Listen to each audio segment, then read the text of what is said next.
Hello தமிழா. என்ன தான் share மார்க்கெட்டில் பெரிய ஆளாக இருந்தாலும் அவங்க வந்து ஷேர்ஸில் மட்டுமே இன்வெஸ்ட் பண்ண மாட்டாங்க.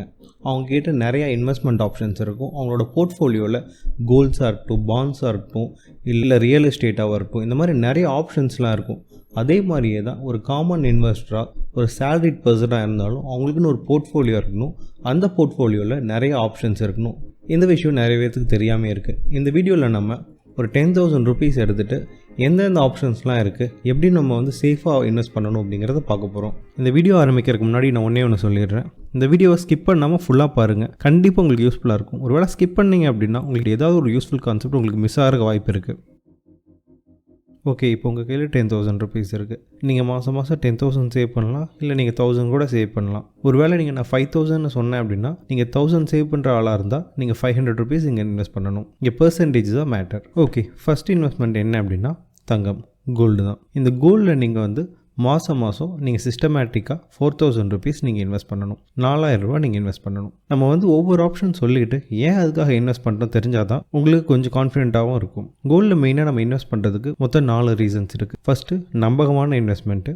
செகண்ட் வந்து பார்த்திங்க அப்படின்னா லிக்விடிட்டி ரொம்ப அதிகம். மூணாவது ரீசன், கோல்டோட ரிட்டர்ன்ஸ் வந்து இன்ஃப்ளேஷனை எப்போவுமே பீட் பண்ணணும்னு என்னென்னா கோல்டோட ரிட்டர்ன்ஸ் வந்து உங்கள் இன்ஃப்ளேஷனோட பெர்சன்டேஜோட அதிகமாக இருக்கும். நீங்கள் கோல்டில் இன்வெஸ்ட் பண்ணும்போது கண்டிப்பாக உங்கள் இன்ஃப்ளேஷனோட உங்கள் கோல்டு ரிட்டர்ன்ஸ் அதிகமாக தான் இருக்கும் மெஜாரிட்டி ஆஃப் த டைம்ஸ். அதனால இது ஒரு நல்ல ஆப்ஷன். நாலாவது ரீசன் என்ன அப்படின்னா உங்களோட போர்ட்ஃபோலியோவுக்கு இந்த கோல்டு அப்படிங்கிற ஒரு ஆப்ஷன் நல்ல ஒரு பேலன்ஸ் பண்ணும். நான் ஆல்ரெடி இதை பற்றி மென்ஷன் பண்ணியிருக்கேன்.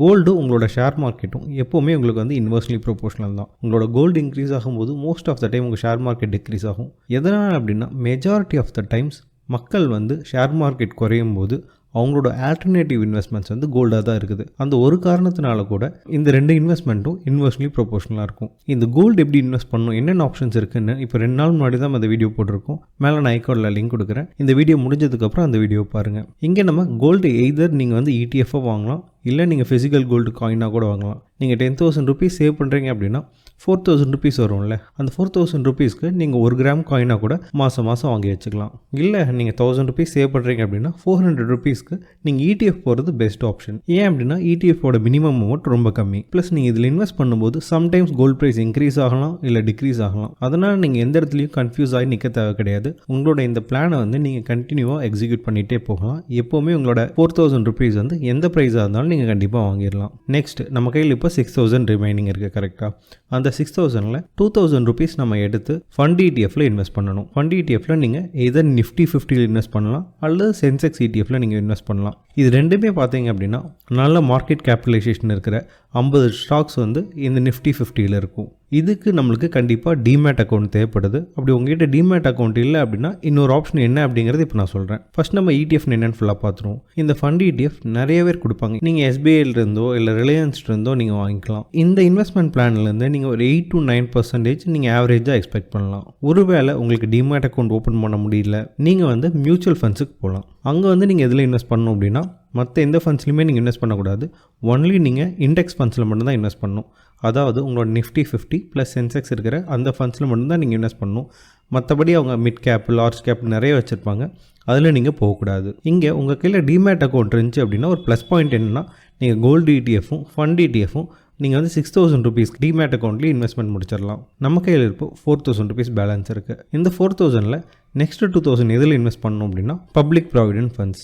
ஒருவேளை உங்களுக்கு நீங்கள் கல்யாணம் ஆகலை, இண்டிவிஜுவலாக இருக்கிறீங்க அப்படின்னா நீங்கள் வந்து பப்ளிக் ப்ராவிடென்ட் ஃபண்ட்ஸ் போகலாம். இல்லை உங்களுக்கு பையனோ பொண்ணோ யாராக இருக்காங்க அப்படின்னா நீங்கள் வந்து சுகன்யா ஸ்மிருதி ஸ்கீமோ இல்லை செல்வ மகன் சேமிப்பு திட்டமோ உங்கள் குழந்தைங்க நேமில் நீங்கள் ஆரம்பிக்கலாம். நீங்கள் PPF ஆரம்பிக்கிறீங்க அப்படின்னா SBI, HDFC நிறைய பேங்க்ஸ் கொடுப்பாங்க. நீங்கள் SBIயில் ஓப்பன் பண்ணிங்க, one of the safest option.